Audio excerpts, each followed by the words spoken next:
Welcome back to The Inside. This is Lee Odess. Very excited today to have Allan Chester join me from Any to Any. Allan, thank you very much for taking the time. Pleasure to be here. Absolutely. Nice to So, speak to you across the water. yeah, of course. I was gonna say, it's always great. We're close but far. So, yeah, if you don't mind, why don't we start off? You know, I've had a couple conversations, but give people a little bit on your background, who you are, where you're at, and then what you all do, and then we'll jump into some of the technology and innovation side of things. Okay, great stuff. Allan Chester, I'm a rare breed. I'm an Englishman in Europe. I'm based here in Munich, Germany.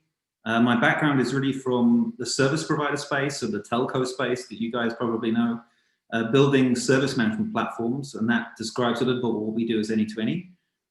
We're based here in Munich, but we've got points of presence around Central Europe, and for the last 6.5 years, at least, we've been building a digital experience platform, which is a nice way of saying a lot of software that allows us to translate a lot of application services and technologies into what we like to call secure connected experiences. So this is all of the type of solutions you can think, and I think a lot of people would say an integration platform, but that's not how we see it. We look at creating better experiences by maybe combining things like access, authentication, identification, booking, parking, closed payment, sensors, and bringing something of more meaning to those things by creating visitor experiences and all these stuff, access, to make things more relevant for users coming into spaces and to make their experiences much better. And I think how we came in together was due to security. Security is kind of the most, maybe the unsexy, but the most important ingredient into creating secure experiences. And that's what we're trying to do, make people smile. So, yeah. Yeah, it's the sort of the physical manifestation of the software side of security. So it's naturally come together. So a question for you, because as you mentioned, you have a telco influence that you have, and one of the channels that we're starting to see, actually worldwide, is the influence that the telcos are bringing into the space. It's sort of like, if historically they were about the pipe, if you would, and now it seems like they're getting involved in hanging things off of the pipe that touch it. So, like, for instance, in Canada, there was a recent telco that got involved with the lock company about actually supplying the actual locks, which was interesting because usually you see them kind of sort of stay away from that. So, if you were to look at the telco influence that you have, like, specifically to yourself, I would say, what influence did that bring that brings you to what you're doing now? And then the second part is, what is your thoughts on, as things become more digital, different channels and players that get involved on the influence side, and whether they should or shouldn't get into that, or, just love your views. Okay. Well, maybe from the telco point of view, it's quite logical that you kind of try and build more intelligence at the edge. When I talk about the edge, as in the end person, because that's where services are being consumed. And I think telcos and service providers have got a great deal of experience on selling services with certain service levels and certain transport mediums to end consumers very well. You see that in media, you see it in cable. And again, I think as security companies, especially lock companies, are becoming more, I'm going to say, dependent on the cloud, and I say that kind of weightedly. In the times of Corona and other things, we're looking at dynamically provisioning spaces and services for people. And traditionally, lock manufacturers tend to be siloed or hardware-based, and obviously due to security constraints, that's how they're built. But as soon as you start moving to a cloud or a data environment, that's when you have the telco experience. And even for us as Any2Any, we always say our platform, we like to call it a platform for execution. That sounds quite nice, but it's a little bit like having a shop stall where you have maybe sell apples one day and an orange another day, but you're adjusting and are flexible to the market. And so we see our platform as being flexible for that world. And I think you're seeing now that access or security is becoming an important ingredient to that. The ability for those security modules to be in the cloud is really key. And then the question is, do you as a lock provider, do you have the capabilities to have cloud services and SLAs and availability? And the answer is probably no. So I can see providers in the telco space moving into security simply because that's something that they, A, from a setup are used to, and B, it's the logical step. And maybe the second part of that, let's talk about data. And I'm not going to say to you, data is the new oil.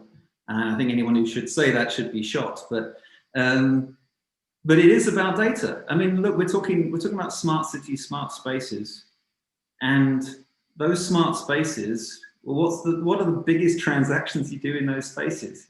You open doors, you open locks, you have log files that give you influences onto people's movements, behavior, what they open and when.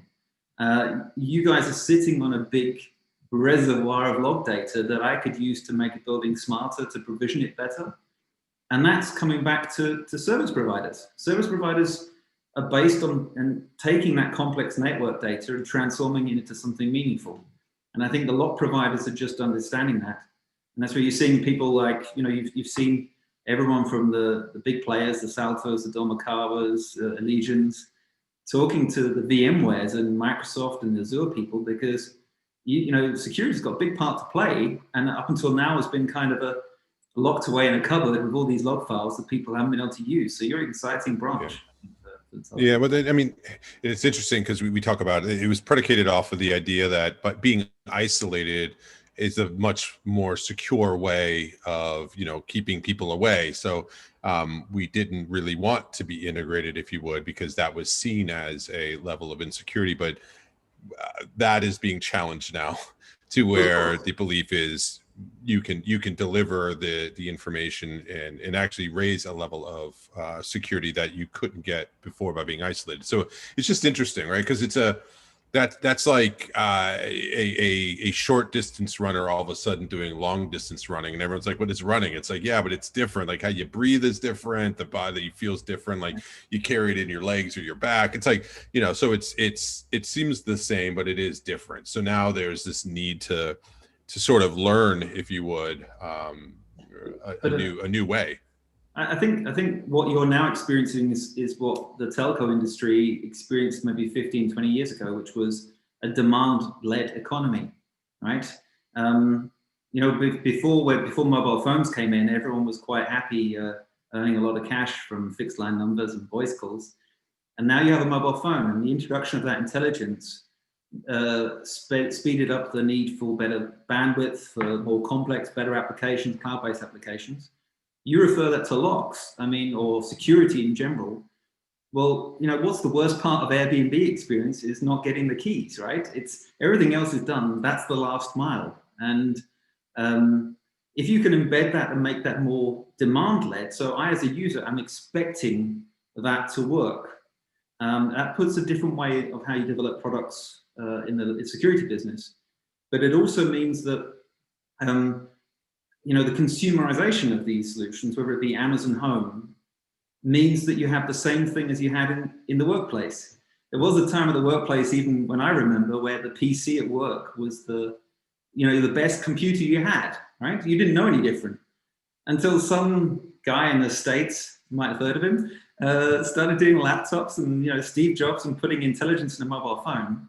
And people were coming into the workplace and saying, well, look, I've got better equipment at home. What am I doing here? Now, if someone's got that, the Amazon, they've got the Hive stuff, they've got smart home applications at home, they're not going to be very easily persuaded if you said, oh, we can't give you mobile access, or, we can't link a booking to something.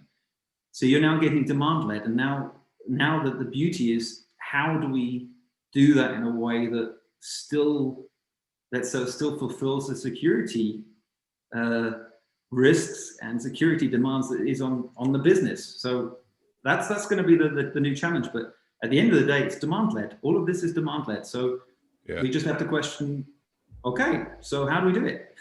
Yeah. Oh yeah, no, and I like that the demand-led and actually the fixed lines, the correlation to how it is now. So with that, it transitioned a little bit, but it's still related. My belief is, and I think you share this, and tell me if you don't, but the other side of this too is the need for collaboration in the ecosystem in order to have it, because of the complexity, from talent to just know-how and the rest. But there's a balance that has to happen with the in-house capabilities. Like what are the areas that you have to own versus those that you can give to somebody? And as a platform company who embeds, where do you fall? And like there's a lot of not invented here syndrome. There's you get a handful of people that are afraid to give that up because they identify with whatever that thing was before, and they're worried that they're going to lose their job if, let's say, they become irrelevant. Like, so how do you approach, or your thoughts on what parts of these do you partner with? Do you outsource? Do you bring in house? Like where do you? I asked the same question to a cybersecurity expert, because that's another example of one that there's a good balance. So when I think about what you all do, how do you get beyond that with clients? For us as any to any, what is really important is for us to have the ability to deliver multiple experiences from multiple technology partners in the best way possible. And by having greater choice in the partners that we can use, we can create better experiences. What do I mean by that? That means from a collaboration point of view, it doesn't matter if it's a Dormakaba, a Legion, Interflex, Saltolock, we don't care. Because the customer doesn't really care about the end technology, they're looking at experience. An experience is mixed of multiple things. So from our point of view, it's really important to collaborate with as many partners in the ecosystem that we can use and mix together to create the best experiences. When you're talking to companies, our approach has always been from the start, and I would say it's always been the thing that we've really, I would say, had good and bad experiences with, is try to be corporate ready. When you're talking to the corporates about their heart, the assets that they have, the security that they have, the user access, the credentials, the LDAPs, the single sign-ons, you need to be ready for that. I'm going to say kind of flippantly, anyone can create a booking tool, but for a corporate for you to listen, you need to fulfill certain credentials, which is why you play with the big lock manufacturers and not the no-name ones you may see online. So the collaboration partners, you need to collaborate with those heartbeat beats in the companies. On the same time, you also have the companies. I'm trying to answer the question in a way with the three different ways, but from the company perspective, they're also being challenged because for a long time, you've had this division between IT, security, human resources, facilities management, and now they're all being mixed in together. And by mixing them all together, it changes the processes. So they're also trying to work out who best to collaborate with and who do I engage with best. And they're looking for trust. And to answer your question, it's a matter of trust. If we can say that we can deal with high security people like your Legics and the big log providers, and we're dealing with biometrics that are certified by governmental bodies, you try and build up trust. And then you have to do sort of a waterfall model to try and build up trust. And I think that's perfectly legitimate. And at the same time, you're also, to build an experience at any space, you need the interior designer, you need the IT services, you need the corporate finance, you need the security systems. So you have to I would have to say, address each of their sensibilities. And maybe the last caveat to that is, at the moment, everyone's kind of not sure. Everyone's mixing things together. And so you're having people like myself, included probably, but people in corporate real estate now being challenged as to people's health and well-being, their mental health, psychology. You're looking at corporate facilities, looking about the branded experiences. You're looking at security, saying, how can I be relevant to this party? And so they're all asking, who do we collaborate with? And then so you have different perspectives on that. And I think if you're seeing all these as a service models, we have the platform as a service, you're seeing the building as a platform. You probably know this is how to build a platform. If you're looking at building as a platform, corporates need to build up a bunch of ecosystem partners, collaboration partners that they can use with, that they can plug and play, that can be flexible to their needs. And security needs to do the same, which means you have a lot of providers, they need SDKs, open APIs, cloud services, with SLAs, with OLAs. Everyone's being challenged, and that's the interesting space. I mean, you mentioned it before. We're in an innovation space, not because it's not feasible. It's just, we've thrown a lot of confetti up in the air, and now we're just seeing where it lands. And the early adopters and the ones that actually start playing with these things early and integrating these early are the ones that are going to have the most insights. And yeah, that's kind of the journey. And I'm hoping that kind of answers your question. Yeah, no, it does. I mean, I think so. A lot of it comes down to the sort of self-awareness of the people and the companies, and sort of the evolution of the business, of where historically, if I speak to the access control and the lock space specifically, and I'm sure this could be relatable to other areas, but it was always a seed to flower sort of process where they built everything, and then they took this to market, and they controlled it, and they owned it, and it was them completely. And now, though, you're seeing, but even in that case, if you were really to look at it, they used contract manufacturers and OEMs and the rest, and right. So that's true, but not totally, and probably it truer in that case because they brought it to market as a complete solution. Whereas this, in a lot of ways, there's layers, and depending on who, what, when, and where, that certain layer leads in some cases. And I think there's a sort of new way of doing it that maybe people aren't comfortable with, but as they get into it, I think we'll start to see that new norm become more comfortable, and it becomes standardized. We're just, I think right now, in the churn and the friction of that transition. This is the digital transformation that people talk about. This is what it feels like and looks like, in my opinion, of the norms being turned upside down, and people trying to figure out how to take the stuff to market. So I think the word that's often used is this digitalization, which you just mentioned, because it means different things to different people. For some people, it just means creating an app. For some people, it means automation. But I think what you just said, for me, is exactly where you're seeing changes all across the board. I mean, you're now, maybe from the lock provider space or from the access provider space, now being required to design and develop your product in a different way than you've done for the last 40, 50 years, possibly, because you're now looking at open APIs, SDKs, interoperability between different solutions. And that requires you to have a different mentality. On the same thing, you can't afford to build a lock that's not safe. So you're building something to last. It's a little bit like the automotive industry.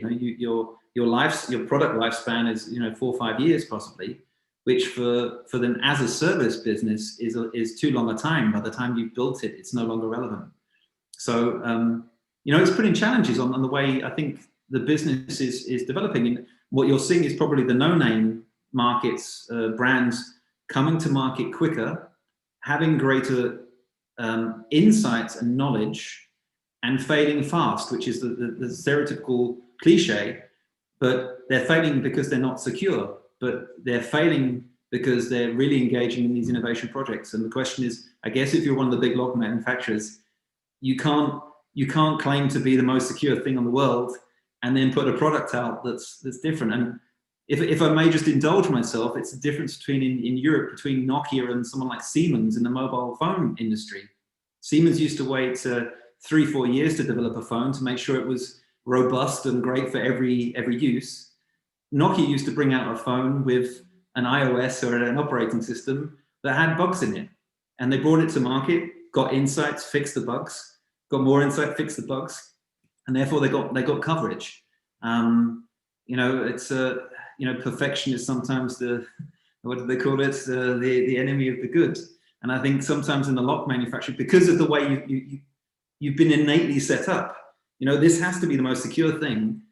That is sometimes slowing down the innovation process and also changing the way you do things. So yeah. No, 100% agree with you. And you and I could talk about this probably for hours upon hours, but so no, and I appreciate the insight and your approach to this. And I highly recommend people taking a look at the platform that you do have, and the experience that you bring from the telecom side, and just the overall general, what I've appreciated in my, brief and short sort of interactions with you is the sort of innovator's approach to how you look at this stuff. So if people do want to find out more information, what's the best place to go find it?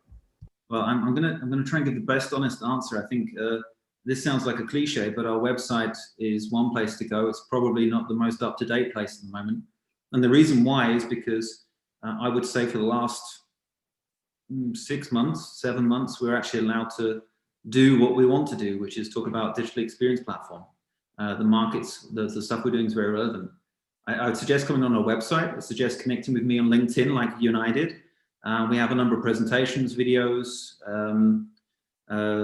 workshops and stuff on there. We have our Any to Any LinkedIn page.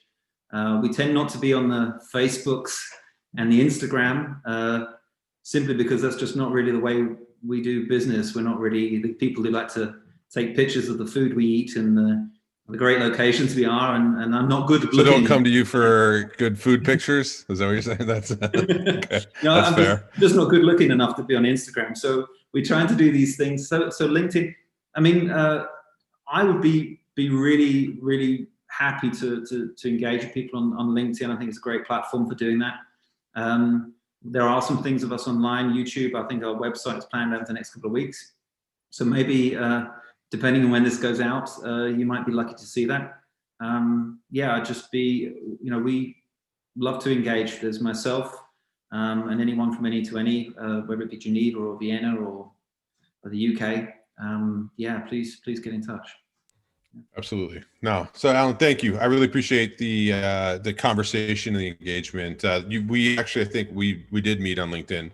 So I do know that that's a good place for that to happen. So thank you. Good luck with everything and stay safe. Thank you. Thanks a lot. Thank you.